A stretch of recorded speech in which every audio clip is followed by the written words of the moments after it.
നമുക്കൊരു brotherly feel ചെയ്യുന്നൊരു മനുഷ്യനാണ് വിരാട് കോഹ്ലി. നമ്മളെങ്ങനെ വന്നാൽ ജയിക്കില്ല എന്നുള്ള സിറ്റുവേഷൻ ആണെങ്കിൽ പോലും നമ്മുടെ ടീമിൽ ഒരാളുടെ പോലും തല ചെറുതായിട്ട് പോലും താന്നിരിക്കാൻ പുള്ളി സമ്മതിക്കില്ല. ആ സമയത്ത് കയ്യിൽ സ്റ്റിച്ച് ഇട്ടിട്ട് 100 അടിച്ചൊരു മാച്ചുണ്ട്. ആ മാച്ച് ഉണ്ട്, അതിൻ്റെ പിറ്റേ ദിവസം റെസ്റ്റ് ഡേൻ്റെ അന്ന് പുള്ളി ആ കൈ വെച്ചിരുന്ന് ജിം അടിക്കുക. ഇപ്പോൾ ഒരു ഓവറിൽ ഒരു 5 6 കിട്ടിയിട്ട് അതിനെ തിരിച്ച് നടന്നു പോവാണെങ്കിൽ ചിലപ്പോൾ തല കത്തി പുള്ളി വന്നിങ്ങനെ തട്ടി തല പൊക്കി വെച്ചിട്ട് നടത്തിക്കും. പുള്ളീൻ്റെ അഗ്രഷൻ എന്ന് പറഞ്ഞാൽ പുറത്തുനിന്ന് കാണുന്നവർക്ക് ചിലപ്പോൾ അത് അഗ്രഷൻ ആയിരിക്കും, നമുക്ക് പക്ഷേ സ്പാർക്കാം. ഇപ്പോൾ ഞാൻ 6 years ആയിട്ട് റോയൽ ചലഞ്ചേഴ്സ് ബാംഗ്ലൂർ ടീമിലുണ്ട്. നമുക്കറിയാം വിരാട് കോഹ്ലി എന്ന് പറഞ്ഞാൽ ആ ടീമിൻ്റെ ഒരു ഒരു സ്റ്റോണാണ്.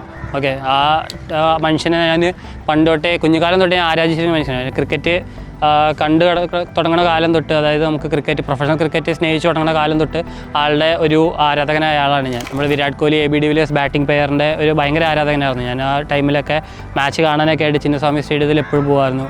ആ ഒരു സിറ്റുവേഷനിൽ നിന്ന് നമുക്ക് വിരാട് കോഹ്ലി എന്നൊരു മനുഷ്യൻ്റെ കൂടെ ടൈം സ്പെൻഡ് ചെയ്യാനും ആൾക്ക് ബോൾ എറിഞ്ഞു കൊടുക്കാനും അതുപോലെ തന്നെ ആളുടെ ഒരു ലൈഫ് ജേർണീൻ്റെ ഒരു പാർട്ടാവുക എന്ന് പറയുന്നത് എനിക്ക് ഭയങ്കര ഒരു ബ്ലസ്ഡ് മൊമെൻ്റാണ്.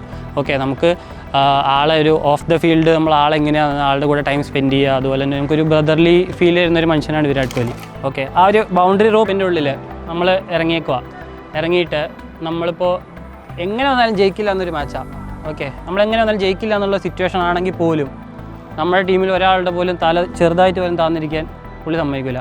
നമ്മൾ ഇപ്പോൾ ഒരു ഓവറിൽ ഒരു 5 6 കിട്ടിയിട്ട് അതിനെ തിരിച്ച് നടന്നു പോവാണെങ്കിൽ ചിലപ്പോൾ തല കത്തി പുള്ളി വന്നിങ്ങനെ തട്ടി തല പൊക്കി വെച്ചിട്ട് നടത്തിക്കും. ചിലപ്പോൾ അത് ക്യാമറയിൽ ചിലപ്പോൾ ഇൻ ബിറ്റ്വീൻ ഓവേഴ്സ് ആയിരിക്കും, ആഡൊക്കെ നടക്കുന്ന സമയത്തായിരിക്കും.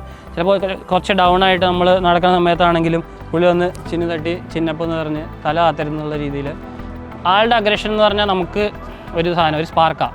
ഓക്കെ, നമുക്കിപ്പോൾ മാച്ചിലാണെങ്കിലും പ്രാക്ടീസ് സെഷൻസിലാണെങ്കിലും നമ്മുടെ ടീമിലാണെങ്കിലും ഇപ്പോൾ നമുക്ക് IPLൻ്റെ ഞാൻ ഇപ്പോൾ ചെറിയൊരു എക്സാമ്പിൾ പറഞ്ഞത്, നമ്മൾ IPLൻ്റെ ഒരു ഷെഡ്യൂൾ എന്ന് പറഞ്ഞത് ഒരു ദിവസം ഫുൾ ടീം പ്രാക്ടീസോ compulsory practice, next day optional practice, next day match, next day travelling to another venue, അതിൻ്റെ അടുത്ത ദിവസം team full practice, next day optional practice, match. ഇത് അങ്ങനെയാണ് എല്ലാ ടീമിൻ്റെ സംഭവം. നമ്മുടെ ടീമിൽ ഓപ്ഷണൽ പ്രാക്ടീസ് എന്ന് പറഞ്ഞ സംഭവം പേരിനേ ഉള്ളൂ. ആ ഡേ എല്ലാവരും അവിടെ പ്രാക്ടീസിനുണ്ടാവും ഗ്രൗണ്ടിൽ.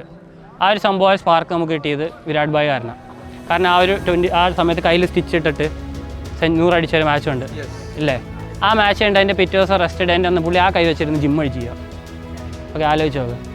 ഒരു 5 വർഷമായിട്ട് പുള്ളി 74.5 അങ്ങനെ എന്തോ വെയിറ്റ് മെയിൻറ്റെയിൻ ചെയ്തുകൊണ്ടിരിക്കുക, ഒരു ദിവസം പോലും ഡയറ്റ് ചെയ്യുക. അപ്പോൾ അങ്ങനെ ഒരു സ്പാർക്ക് നമുക്ക് ടീമിൻ്റെ ഉള്ളിൽ നിന്ന് ഒരാൾ തരുമ്പോൾ ആ എൻറ്റയർ ടീം ഇൻസ്പയർഡാണ്.